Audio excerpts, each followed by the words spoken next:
बिस्मिल्लाहिर्रहमानिर्रहीम, अस्सलाम वालेकुम। मैं मोहम्मद उस्मान और आप देख रहे हैं प्रोग्राम हरफराज और मकबूल जान के साथ।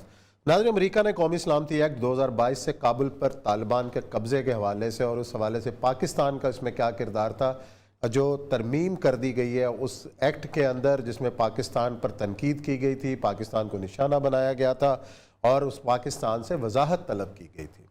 बहरहाल अब ये जो मामला है ये है क्या, इस पर आज करेंगे बात।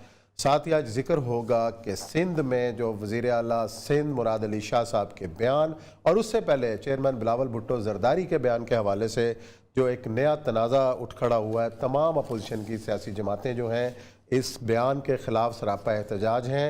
ये मामला किस रुख पे जा रहे हैं इसका भी आप जायज़ा लेंगे और साथ जिक्र करेंगे कि मशरिक़ वस्ता में क्या नई तब्दीलियाँ आ रही हैं और ख़ास तौर पर सऊदी अरब के अंदर जो है वो नए जो इस्लाहात मुतारिफ़ की गई हैं वो कौन सी हैं, इस पर होगी बात। बढ़ते हैं अपने पहले मौजू की जानिब।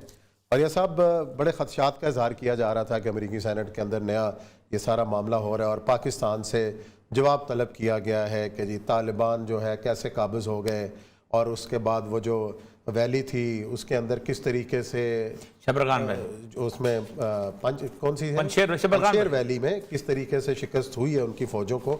लेकिन अब जो है कौमी सलामती एक्ट में तरमीम की गई है और पाकिस्तान से मुतल्लिक जितनी बातें थीं वो हज़फ हो गई हैं। हमारी सरमाया का उसकी वो सिफारतकारी का कमाल है या कुछ और है? जो अमेरिकन प्रेस है ना वो कह रहा है कि पाकिस्तान की जो 9 दिसंबर की मीटिंग का बाइकॉट है उसने ये टेबल टर्न, जमहूरियत वाली वर्चुअल कॉन्फ्रेंस है, उसने ये टेबल टर्न, अमेरिकन प्रेस इस वक्त ये कह रहा है। अच्छा, देखिए पहला जो काम था ना जिसके ऊपर था Pakistan role in Taliban surprising victory. Taliban की इतनी अचानक जो फतह है उसमें पाकिस्तान का क्या किरदार है, इसके प्रोब के ऊपर एक्ट बना था 2021 का एक्ट जो था। अब जो 2021 की सिक्योरिटी पॉलिसी आई, इससे पहले एक बहुत बड़ी डिस्कशन शुरू हुई थी अमेरिका के अंदर कि वी कांट लीव पाकिस्तान। उसके ऊपर एक पूरी किताब जो है वो बाकायदा लिखी गई, हमने उस पर शायद इस पर डिस्कस भी किया था इस प्रोग्राम में कि 3 वजूहात से हम पाकिस्तान को नहीं छोड़ सकते खा कुछ हो जाए। नंबर 1 ये कि पाकिस्तान का जो न्यूक्लियर प्रोग्राम है वो इतना फैला हुआ है और इतना जो है जिसे कहते हैं उसका अंदाजा नहीं हो पाता कि अगर हम पाकिस्तान से निकल गए तो पाकिस्तान उस न्यूक्लियर प्रोग्राम के साथ कुछ भी कर सकता है। मतलब पाकिस्तान जो है न्यूक्लियर प्रोलिफरेशन कर सकता है, किसी को बेच सकता है, आ सकता है, ला सकता है, हमारी विजिलेंस खत्म हो जाएगी जो हम पाकिस्तान के अंदर रह के करते हैं।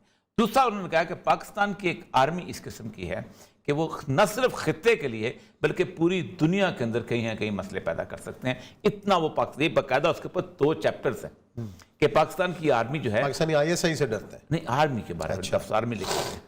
ISI आर्मी के बगैर तो कुछ नहीं है ना। देखिए ना ISI जो है वो बेसिकली चंद लोग कर, लेकिन बाकी लॉजिस्टिक। फॉर एग्जांपल अगर अमेरिका चला जाता है और इस वक्त जितनी भी प्रॉक्सीज जो है अमेरिका के खिलाफ चल रही हैं वो पाकिस्तान अगर उनको किसी न किसी तरीके सपोर्ट करना शुरू कर दे, इतना सा ईरान है ना, ईरान से अमेरिका निकला है तो 12 प्रॉक्सीज ईरान की चल रही हैं और अमेरिका को जो है जिसे कहते हैं नाक तो चने चबा रहे हैं, जहां भी चाहते हैं कॉपरेट करना करते रहते हैं। दूसरी बात, तीसरी बात उसने कहा था कि पाकिस्तान की स्ट्रेटेजिक पोजीशन ऐसी है कि आज हम पाकिस्तान से निकलते हैं तो हम खित्ते से निकल जाएंगे। फिर होगा ये कि क्रीमिया से लेके बीजिंग के शिंगाई एयरपोर्ट तक हमारा पीछे में स्टेशन को नहीं रहेगा। जो इंडिया है वो बेसिकली नीचे है। इंडिया का जो बेसिकली ऊपर का जो हिस्सा है ना, जो नॉर्थ का हिस्सा है वो हिमालयस का हिस्सा है, मतलब नेपाल का इलाका होगा, नैनीताल का इलाका होगा, सारा कुछ जो खित्ता जो ऊपर का खित्ता है ना कि जो यूरोप के साथ कंसाइड करता है वो इंडिया बेसिकली अफ्रीका के उसमें पैरेलल में आता है। दायरे हिंद भी वही है, वहीं सारा कुछ वहीं है। वो जैसे कहते हैं ना, माना आप याद होगा उसने रास उम्मीद का चक्कर काट कर वो केप ऑफ गुड होप कहते हैं उसको, वो बेसिकली अफ्रीका के साउथ अफ्रीका के नीचे में, तो वो उसी के साथ पैरेलल में आते हैं अफ्रीका, फिर आगे जाके लैटिन अमेरिका के पैरेलल। ये जो पैरेलल ये इलाका है ना उसमें से पाकिस्तान की जो टुकड़ा है इसमें से अगर निकल गए अमेरिका तो क्या, एक तो ये हो गया। अब उन्होंने ये कहा है, अमेरिकन प्रेस ने कहता है कि 9 दिसंबर में अमेरिका ने पहली एफर्ट की थी पाकिस्तान को लूप में लाने के लिए। सही है कि आप आए, हमने बहुत सारे लोगों को नहीं बुलाया, आपको बुला रहे हैं। आप देखें उनके दोस्तों को नहीं बुलाया उन्होंने, बड़े बड़े दोस्तों, सऊदी अरब को नहीं बुलाया उन्होंने, UAE को नहीं बुलाया, कतर को नहीं बुलाया, कितने बड़े बड़े काम किए। तो ये बर्दगान को नहीं बुलाया उन्होंने, पाकिस्तान को, जिसके बारे में हमेशा वो कहते थे कि ये डेमोक्रेसी का फ्रजाइल है, ये है, वो है, इनके यहाँ ऑटोक्रेटिक रूल है। इमरान खान की डेमोक्रेसी उन्होंने मान ली कि वाकई डेमोक्रेसी है। सर यूक्रेन की मान लेते हैं तो पाकिस्तान क्या चीज़ है? यूक्रेन में जब मतलब देखे ना, यूक्रेन में एक क्राउड उठता है आके कब्जा करता है, वो मान लेते हैं। आइसलैंड में एक क्राउड उठता है आके कब्जा करता है, वो मान लेते हैं। जिधर मानना होता है मान लेते हैं, जिधर नहीं मानना होता नहीं मानना चाहते। जिधर मुर्सी की नहीं मानी थी ना, नहीं मानी, खत्म बात।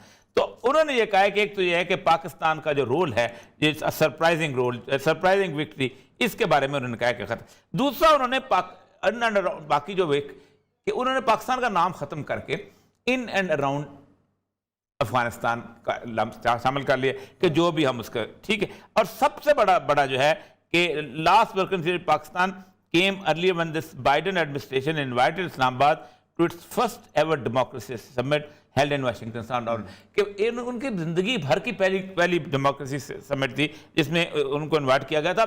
और पाकिस्तान के आप अंदाजा करें मुकाबले में उन्होंने बांग्लादेश, जिसको बहुत वो कहते थे इकोनॉमिक बूम है, वहाँ फौज नहीं आती थी, बांग्लादेश को नहीं बुलाया था। और खास तौर पे कहीं पाकिस्तान नाराज ना हो जाए। सारे हमारे जिसे कहते हैं ना नखरे उठाए, सब कुछ किया। और आज सूरत हाल जो है कि उन्होंने एक्ट होना क्या है। उस्मान साहब, पाकिस्तान जो है ना, मैं आज हर बात है कोई इतनी बड़ी बात तो नहीं कर रहा, लेकिन एक एनालिसिस दे रहा हूँ कि Pakistan is at the verge of the decision and the major decision. और मेजर डिसीजन ये है कि आपने किस तरफ जाना है। अगर आप तो अमेरिका के साथ रहते हैं और आप अमेरिका के साथ वर्थ नेगोशिएट करते हैं, जैसे टर्की ने किया, जैसे मिस्र ने किया, फिर तो आपके रहने का फ़ायदा है। यानी वर्थ नेगोशिएशन ये है कि आप अपने सारे डेट जो हैं ख़त्म करवाएं और उसके बाद आगे चलें। आपको पता है कि टर्की ने कितने अपने डेट खत्म करवाए थे, और आज अर्दगान जो थे, ऐसे तो नहीं टर्की जो है जिसको मर्दे बीमार कहते थे और डेट खत्म करवा दी। इजिप्ट ने अपने डेट खत्म करवाया। ये अलग बात है कि इजिप्ट में करप्शन इतनी ज़्यादा है, one of the most corrupt countries, कि वो $2 बिलियन सालाना नहर स्वेज के आते हैं, तब भी तरक्की नहीं कर सका उसके बाद। जैसा पनामा जो है उसके भी $1 बिलियन आता है पनामा कनाल का, वो तब भी तरक्की नहीं कर सका। हर चीज़ हम कहते हैं हम सीपैक से तरक्की कर देंगे। सही। तो असल मसला ये है कि अगर पाकिस्तान नेगोशिएट करता है, क्योंकि इस वक्त हालत ये हो चुकी हुई है कि पाकिस्तान ₹1 भी कर्जे के तौर पे स्टेट बैंक से नहीं ले सकता, क्योंकि उन्होंने IMF ने कह दिया, ताला लगा दिया किस्म का, कि पहले वो पैसे पूरे करो साल के जो आपने लोगों की किस्त अदा करनी है, और फिर उसके बाद खर्चा करो। ये नहीं हो सकता कि तुम 4 नवाले भी खाओ, तो उस पर भी खर्चा करो, बच्चों की बीमारी पे भी खर्चा कर लो, बाकी चीज़ों पर, और कर्जा जो कहो जी यार इतने रह गए ये तुम कर्जे मिले ना, पहले कर्जा अदा होगा। इसका मतलब यह है कि आपके ऊपर बड़ा स्ट्रिक्ट, या तो अब अगला स्टेप ये होगा कि IMF और वगैरह जो हैं वो पाकिस्तान को कुछ अरसे के लिए, जैसे ब्राज़ील को उन्होंने किया था कि आप 15 साल के लिए डेट आपको ना दें। ब्राज़ील के साथ हुआ था कि ब्राज़ील को उन्होंने बुला लिया और ब्राज़ील को उन्होंने कहा कि आपके ऊपर $120 अरब डॉलर जो है कर्जा, हमारे पास 116, 110, 11 के करीब है। तो उसने कहा कि मेरे पास पैसे नहीं हैं, तो मैं क्या करूँ? तो उसने कहा कि मैं ऐसा करूँगा कि अमेज़न का जो जंगल है ना जी, इसको मैं काटूंगा, इसकी लकड़ी बेचूंगा, तो आपका कर्जा अदा कर दूंगा। तो इन्होंने कहा कि ये तो लंग्स ऑफ द वर्ल्ड है, पूरी दुनिया जो है इससे ऑक्सीजन लेती है। उसने कहा अच्छा, then pay the rent of the oxygen which you are getting. अच्छा, उसका तुम किराया तो दो जो तुम ऑक्सीजन। उन्होंने कहा अच्छा ठीक है, तुम 15-16 साल के लिए तुम रेफर कर दो इसको, वो कर्जा ना, जब तुम इकॉनमी ठीक हो। आप अंदाजा करें कि इस वक्त ब्राजील की इकॉनमी इस तरह की हो गई थी, शहबाज के ज़माने से पहले जो वेनेजुएला के साथ मिलकर जब उन्होंने किया कि वो ओवर शेडो करने लगी थी अमेरिकन इकॉनमी, तब उन्होंने दोबारा वहाँ गंद शुरू किया और सब कुछ किया, कोई आगे तो नहीं बढ़ने देते। तो अमेरिका के साथ हमारा ताल्लुक और दोस्ती जो है, अगर तो ये डील है, लेकिन एक बात फिर इसमें खतरा है कि अमेरिका जब चाहेगा आपको फिर शिकंजा खींच देगा। चाइना के साथ आपका क्या है, अभी 9 गिरफ्तार फड़कता है तय दाम। अभी चीन ने अभी अपना कोई इस तरह का ताल्लुक रिश्ता बनाया नहीं किसी से, उसने कोई इस तरह का, ना उसके पास IMF है, ना उसके पास वर्ल्ड बैंक है, ना उसका अपना बैंक है।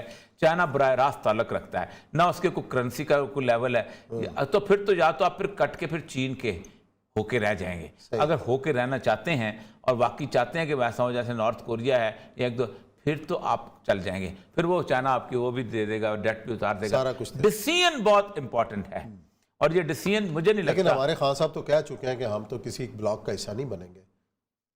तो खुल के कह चुके हैं ना सर, जंग में किसी का फरीक बनेंगे ना किसी ब्लॉक की तरफ जा रहे हैं। वो अमेरिका से भी बराबर बहुत पुरानी कहावत है कि एक थी चमगादड़, तो वो रात को जागती थी और दिन को सोती थी।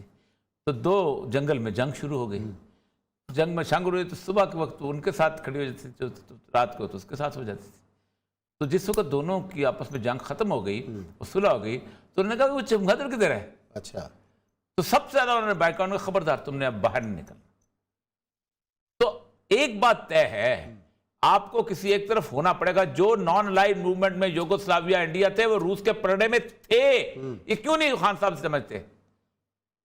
ये दुनिया जो है ये बाइपोलर बन चुकी है अब इस वक्त। नहीं, आज हमारे जो वजीर खारजा साहब उन्होंने कहा है कि जियो इकोनॉमिक्स की तरफ हम जा रहे हैं, जियो पॉलिटिकल की तरफ से। वाह वाह वाह, आज उन्होंने फरमाया है, बयान दिया कि अब तो हम अपने माशी तहफ़्फ़ुज़ की तरफ देख रहे हैं, सारे पूरे मुल्क देख रहे हैं। तो माशी तहफ़्फ़ुज़ तो फिर इधर है, नॉर्थ की तरफ, तो शायद फिर उधर वेस्ट की तरफ नहीं, फिर उधर ही जाएं। लगता यही है। खान साहब को भी ये जो 9 दिसंबर है, मैं आपको 3 अखबारों में मैंने कहा है कि Pakistan absence in 9 December summit was striking, striking for everybody कि ये क्या हो गया है, ये क्या हो गया। यानी आप खुद सोचिए, जब आंखें दिखाएं तो आप छोटा सा मुल्क भी बड़ी चीज होता है। चलें जी, देखते हैं आगे चल के क्या होता है। यहाँ लेते हैं ब्रेक के बाद आएंगे तो प्रोग्राम का सिलसिला जारी रखते हैं।